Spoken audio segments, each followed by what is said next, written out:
안녕하세요. 박정원 플러스입니다. 지금 중국 경제 상황이 심상치가 않죠. 이 중국 때문에 미국뿐만 아니라 세계 시장이 흔들리고 더군다나 우리나라 같은 경우는 진짜 엄청난 영향을 받고 있는 것 같습니다. 도대체 중국에서 어떤 일이 있었느냐? 5가지 위협이 동시에 발생했다 해도 과언이 아닌데요. 일단 첫 번째는 이 부동산 개발 회사들의 위험이죠. 이게 한두 군데가 아닙니다. 근데 드디어 이 중국 최대 부동산 개발 회사 바로 벽계원 또는 비구이 위안 또 영어로는 컨트리 가든이라고 불리는 회사가 지금 디폴트 위기를 맞고 있습니다.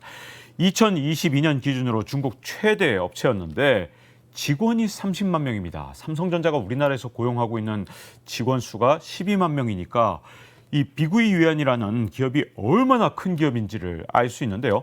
근데 최근 6달 동안 이 무려 우리 돈으로 한 10조 원 가까운 손실이 일어났습니다.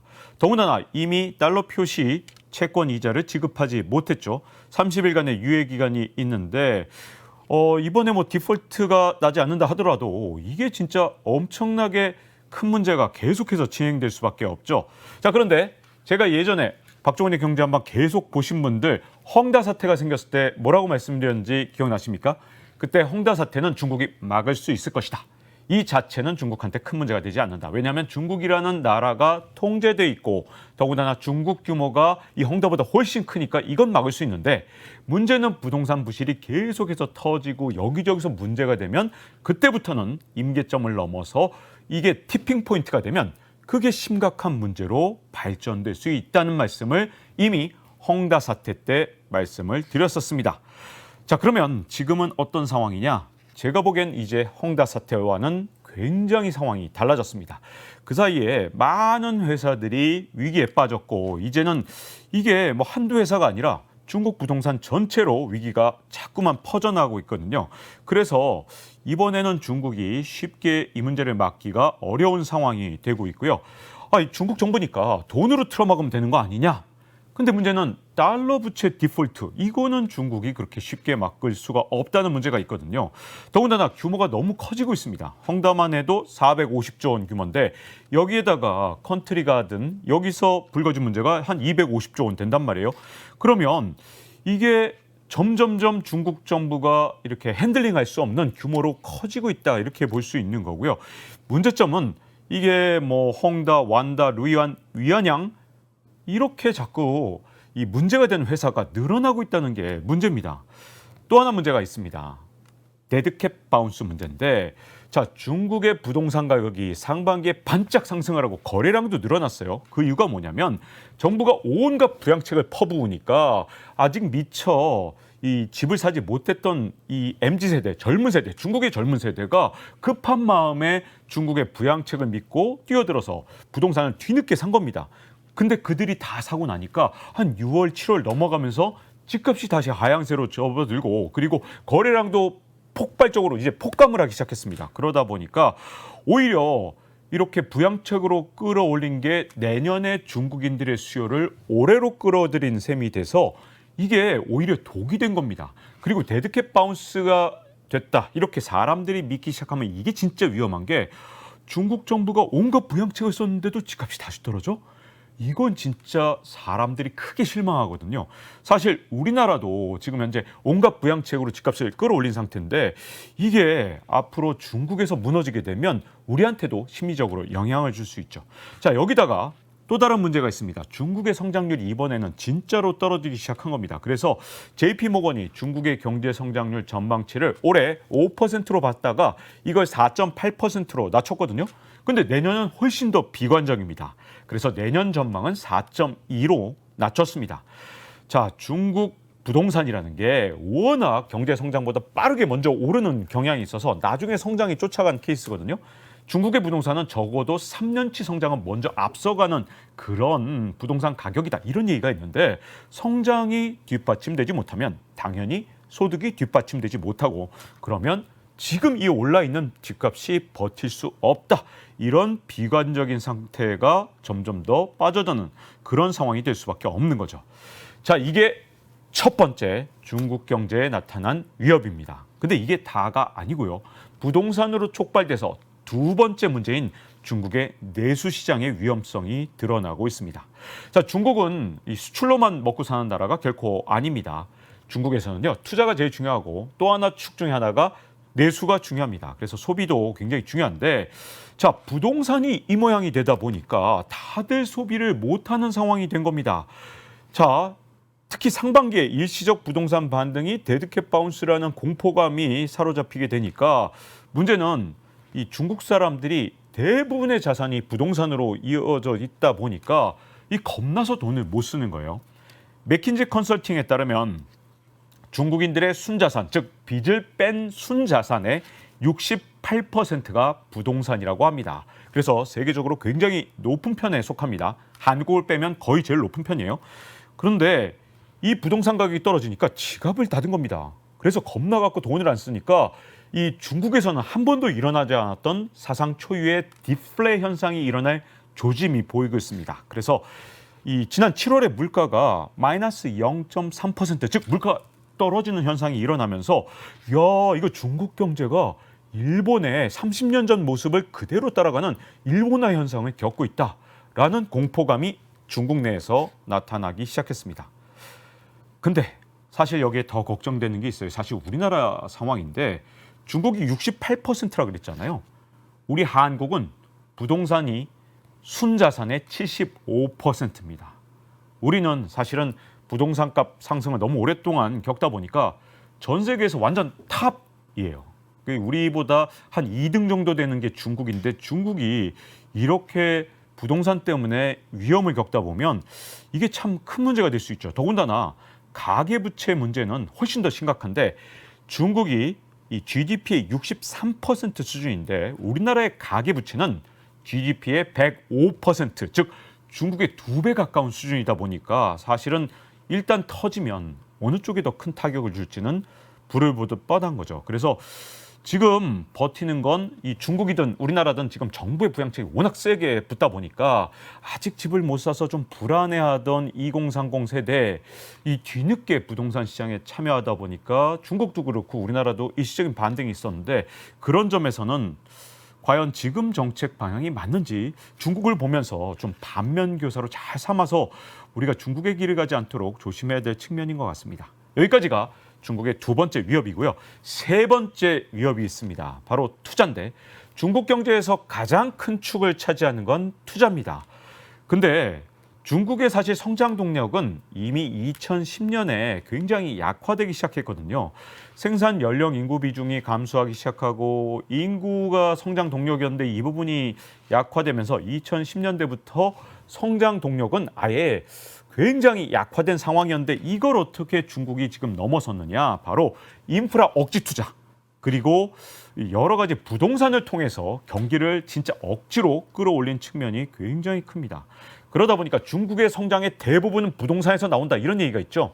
그래서 가장 낮게 봐도 GDP의 25% 그리고 성장의 33%를 중국에서 부동산 혼자 끌고 가고 있었다 이렇게 보고 있는데 이게 사실 부동산이 한 역할로 다가 아닙니다. 왜냐하면 부동산이라는 게 사실은 이게 새로 입주를 하는 과정에서 엄청난 소비가 진작되는 그런 효과가 있거든요. 그래서 가전제품, 여러분 이 집을 새로 사서 입주한다. 그러면 진짜 많은 가구와 가전제품을 사잖아요. 그래서 소비 시장에서 이게 진작 효과가 굉장히 컸는데 부동산이 얼어붙으니까 이 부분이 무너진 겁니다. 또 하나 문제점은 뭐냐? 투자 측면에서 부동산이 무너지니까 또 무슨 문제가 있느냐? 사실은 그동안 중국의 투자는 지방 정부가 견인을 했다 해도 과언이 아닙니다. 근데 중국이란 나라가 좀 특수성이 있어요. 뭐냐면 세금은 다 중앙정부가 걷습니다. 근데 중요한 투자는 전부 지방정부가 하거든요. 그러니까 말이 안 되잖아요. 돈을 걷는 건 중앙정부인데 돈을 쓰는 건 지방정부다. 그럼 지방정부가 돈이 어디서 났느냐? 바로 땅 팔아서 나온 겁니다. 어떻게 땅을 팔았냐고요? 사실 중국은 모든 토지가 국가 소유죠. 근데 이걸 뭐 최장기로 하면 한 70년 임대해주는 일종의 토지 사용권을 지방정부가 팔아왔는데 이 세수가 진짜 어마어마했습니다. 어느 정도냐면 2019년에 지방정부 세수의 무려 40% 그리고 2020년에는 44%를 차지했죠. 그러니까 거의 절반을 땅 팔아서 지방정부가 세수를 마련했고 이 돈으로 뭘 했느냐? 인프라 투자 엄청나게 했고요. 이게 성장 동력이었습니다. 그리고 이 여러 해외 기업이나 아니면 중국의 국내 기업에 엄청난 보조금을 줬습니다. 근데 이 돈이 하나도 없어졌어요. 왜냐하면 이제 중국에서 땅값이 떨어지니까 지방정부가 땅을 팔겠다고 경매를 내놔도 이 토지를 빌려가서 70년 빌려가겠습니다 하던 그런 민간업자가 나타나지 않습니다. 그러니까 토지 사용권을 판매해서 매각 대금을 얻던 게 거의 제로가 됐습니다. 그러니까 지방정부가 돈이 없죠? 그러니 무슨 문제가 생겼냐? 더 이상 인프라 투자도 못하고 이제 외국 기업이 중국에 더 이상 투자 못하겠다. 너희 나라가 우리한테 지금 이제 더 이상 보조금 안 주잖아. 나 떠날래. 그래도 이 외국 기업을 잡을 그럴 돈이 없는 상태. 그래서 외국 기업들이 자꾸만 떠나는 현상이 미중 패권 전쟁뿐만이 아니라 더 이상 이 지방 정부가 퍼주던 이 돈이 없어지니까 떠나는 현상이 일어났습니다. 그러다 보니 중국의 투자가 지금 지지부진하면서 성장 동력의 가장 큰 축인 중국 투자가 흔들리기 시작한 겁니다. 이게 세 번째 위협이고요. 네 번째 위협, 바로 수출입니다. 자, 중국이 그동안 어떻게 성장을 했느냐?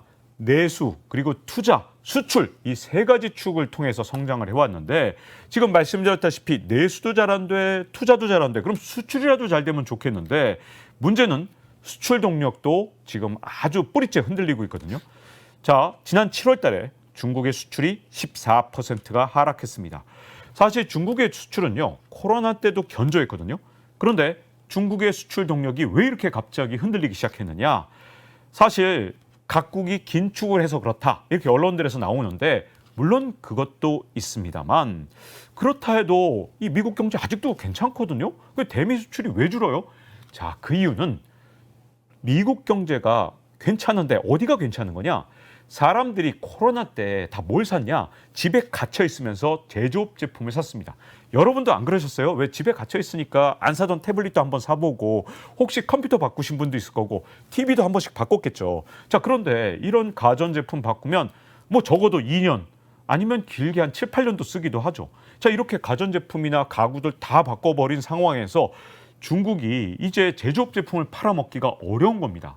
그래서 선진국들에서 이 경기가 나빠지는 수준, 이건 그렇게 아주 심하게 나빠지지 않았는데 선진국들의 소비가 대부분 서비스업이나 여행 이런 쪽으로 넘어가는 상황에서 중국의 제조업 수출은 잘 안 되는 그런 최악의 상황이 일어난 거죠. 그래서 중국의 수출이 안 되는 건 단순하게 선진국들이 긴축을 한 것뿐만 아니라 사람들이 코로나 때 많이 사둔 것 때문에 이제 한동안 제조업 제품을 사지 않아도 되는 상황 때문에 사실상 중국의 수출이 지금 제동이 걸렸다 이렇게 볼 수 있고요. 사실 서버만 해도 그렇죠. 예를 들어서 유튜브라든가 넷플릭스라든가 사람들이 갇혀있는 동안은 유튜브, 넷플릭스 많이 보니까 서버를 막 증설하려고 계획 세웠다가 지금 갑자기 이게 속도가 느려진 가장 큰 이유가 이제 밖으로 나가면서 이 넷플릭스나 유튜브 같은 거 아니면 디즈니 플러스 같은 거 덜 보잖아요. 그러다 보니 서버를 증설하려는 수요도 줄어들고 이 과정에서 중국도 타격을 받으면서 문제가 된 겁니다. 그러니 중국의 성장 동력, 3대 성장 동력이 다 타격을 받았죠. 자, 그런데 다섯 번째 위협이 또 있습니다. 하나가 뭐냐면 마지막이 중국이 원래 이렇게 경제가 안 좋으면 돈 풀면 모든 문제가 해결됐어요. 즉 빚으로 항상 이렇게 경기를 부양해 왔거든요. 여러분 이 얘기 많이 들었잖아요. 중국 경제가 망한다는 얘기는 벌써 10년이 넘었는데 10년 동안 중국은 엄청나게 성장해왔다. 중국 경제 망한다는 견해는 전부 틀린 견해다. 이렇게 말씀하시는 분들이 있는데 중국이 그동안 10년 동안 이렇게 굉장히 빠르게 성장해왔던 가장 큰 이유가 정말 어마어마한 빚을 태워서 이렇게 성장을 했던 겁니다. 그래서 그 과정에서 중국의 빚이 진짜 너무 빠른 속도로 늘어났어요. 전 세계에서 한국을 제외하면 가장 빠른 속도라고 해도 과언이 아니거든요. 우리나라는 뭐 중국하고 비슷합니다만 어쨌든 그렇게 어마어마한 속도로 빚이 늘어나는 과정에서 사실 위기가 없었던 이유, 성장이 계속 빨랐던 이유는 빚 때문입니다. 그래서 중국 정부는 그동안 빚에 중독되어 왔던 거죠. 야, 경제 안 좋으면 돈 풀어. 다 빚지게 해. 이러면서 금리 낮추고 더 많은 빚을 지게 하면 경기가 금방금방 좋아지는 걸 한 2008년부터 한 15년 동안 겪어왔습니다. 그런데 이번에는 중국이 아무리 돈을 풀어도 경제가 좋아지질 않아요. 오히려 지금 현재 돈을 자꾸만 푸니까 글로벌 투자자들이 뭐라고 생각하냐면 야, 다른 나라 다 긴축하는데 중국만 쟤네만 돈 푼다? 야, 이거 위안화 믿을 수 있겠어? 이게 차라리 중국에서 돈 빼갖고 나가자. 이런 현상이 올해 상반기에 나타나다 보니까 돈 푸는 것보다 해외 자본이 빠져나가는 속도가 더 빨라요. 그러다 보니까 지금까지는 돈만 풀면 중국이 다시 부활하는 현상이 있었는데 이번에는 이 다른 개도국처럼 중국의 경제 상황이 좀 내려온 겁니다. 예전에는 야, 중국은 G2야, G2 이런 기대가 있었기 때문에 일반적으로 개도국은 돈을 아무리 풀어도 이 경기 부양 효과보다 돈 빠져나가는 속도가 더 빨랐는데 중국은 예외였거든요. 근데 갑자기 중국이 일반적인 개도국처럼 돈을 푸는 속도하고 이 돈이 빠져나가는 속도가 비슷해지면서 돈 푼 효과가 나타나질 않고 있습니다. 그러니 부양책이 역효과를 주는 것이 아니냐, 이런 위협이 다섯 번째 위협이죠. 자, 이렇게 중국이 5가지 위협을 겪고 있는데, 자, 중국에 대한 2가지 신화를 다시 한번 정리해 보면, 자, 10년 전부터 망한다고 했는데 망하지 않았다. 그 고성장의 신화. 중국은 여전히 잘 나갈 것이다. 그게 전부 다 빚 덕분에 일어난 것인데 빚이 더 이상 작동하지 않는다 그러면 그동안 10년 동안 작동했던 중국의 부양책 정책이 앞으로는 작동할 것이냐, 충분히 서방에서 의구심을 가질 만한 그런 시점이 왔다고 보고요. 2번째 신화가 있죠. 중국은 정부가 완전히 시장을 통제한다. 그러니까 망할 리가 없다. 네, 물론 저도 그 부분은 어느 정도 인정합니다. 쉽게 망하진 않을 거예요. 부도가 나는 것도 막을 수가 있습니다. 근데 중국 정부의 통제 신화에서 한 가지 주의해야 될 게 있습니다. 중국의 성장률 하락까지 막을 수는 없거든요. 40년 동안 중국이 구조조정 없이 달려왔기 때문에 성장에 대한 신화가 생긴 건 맞는데, 이 때문에 진짜 중국 경제의 온갖 곳이 그야말로 골마 터질 대로 골마 있습니다. 자, 그래서 구조조정 없이 뛰어왔기 때문에 중국이 지금 어떤 상황이냐면 이제 부실 기업을 잔뜩 안고 뛰어야 되는 겁니다. 그러니까 이 그야말로 쇳덩어리를 막 안고 뛰는 그런 모습을 생각하시면 돼요. 부실 기업은 하나하나가 쇳덩어리인데 중국에게는 진짜 셀 수 없이 많은 쇳덩어리가 지금 현재 발에 달려 있는 겁니다. 그래서 지금 현재 이제 부도나는 기업은 없을지 모르지만 중국에 나타난 현상을 보면 중국의 성장 동력이 얼마나 역화됐는지를 보여주는 게 있습니다.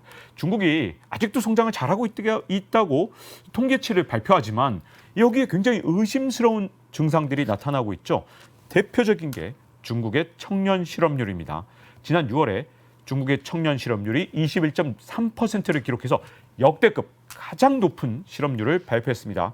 그래서 전 세계가 7월 달에 중국 실업률은 얼마였을까? 이제 8월 초에 발표를 하니까 여기에 진짜 많은 세계인들이 시각을 갖고 이거 청년 실업률 얼마 됐지? 다들 지켜봤어요. 근데 중국이 발표 자체를 안 했습니다. 공표를 청년 실업률은 이제 더 이상 하지 않겠다고 했죠. 자, 중국의 경제 상황이 얼마나 안 좋은지를 보여줄 때 항상 나타나는 현상이 뭐냐면 통계를 발표하지 않는 겁니다. 그러면 무지무지 안 좋다 이렇게 볼 수 있는 거고요. 일부 학자들 중에는 중국의 체감 청년 실업률은 이미 46%를 넘어섰다. 즉 실제로는 이 구직 포기자, 취업 포기자들 때문에 2명 중에 1명꼴로 청년들이 실업자 상태에 놓여 있다고 얘기하고 있습니다. 그러니 중국의 상황이 결국은 예전의 40년과는 분명히 다르고요. 고성장의 신화를 이어갔던 그 원동력이, 즉 빚을 태워서 만들어냈던 원동력이 이번에는 진짜 위협을 받는다 이렇게 말할 수 있겠죠. 특히 제가 헝다 때 말씀드렸던 것처럼 이번 헝다 위기는 중국이 충분히 막을 수 있습니다. 그 뒤에 생기는 그 다음의 문제들을 과연 중국이 막을 수 있을지가 그게 문제고 그게 내년이 문제입니다 라고 말씀드렸는데 그 내년이 드디어 2023년 올해 시작된 겁니다. 그래서 이번에는 중국이 올 연말로 갈수록 정말 힘든 시기가 분명히 올 수 있다고 이번에는 보고 있고요. 자, 근데 문제는 이 시점에서 우리가 중국을 걱정할 때가 아니거든요. 왜냐하면 한국도 중국식으로 지금 대응해온 부분이 굉장히 많습니다. 그래서 부동산 급락을 막겠다고 해서 여러 가지 대출 제도도 만들었고 그 과정에서 이 다른 나라는 선진국들은 이 대출 규모가 축소되는 와중에 우리나라는 가계대출이 최근 석 달 동안 늘어나기도 했고 그런 과정에서 사실은 버블을 줄였어야 되는데 버블이 오히려 약간 커지는 상황이 있었어요. 그래서 중국이 어떻게 되는지를 잘 지켜보면서 정말 더 늦기 전에 우리도 이 건전성을 잘 지켜서 회복하는 그런 정책, 그리고 위험에 대한 대비를 충분히 하는 정책들을 지금은 더 늦기 전에 써야 될 때가 아닐까 이렇게 생각을 하고요. 자, 박정훈 플러스 오래간만에 뵙게 됐습니다. 사실 그동안 제가 이 KBS 내에서 굉장히 많은 프로그램을 새로 론칭하거나 참여하는 프로그램들이 늘어나면서 너무 바빴는데요. 가급적 시간을 최대한 내서 박정훈 플러스로 여러분들을 찾아뵐 수 있도록 최선을 다해서 노력하겠습니다. 이렇게 시청해 주셔서 감사드리고요. 다음 시간에 뵙도록 하겠습니다. 감사합니다.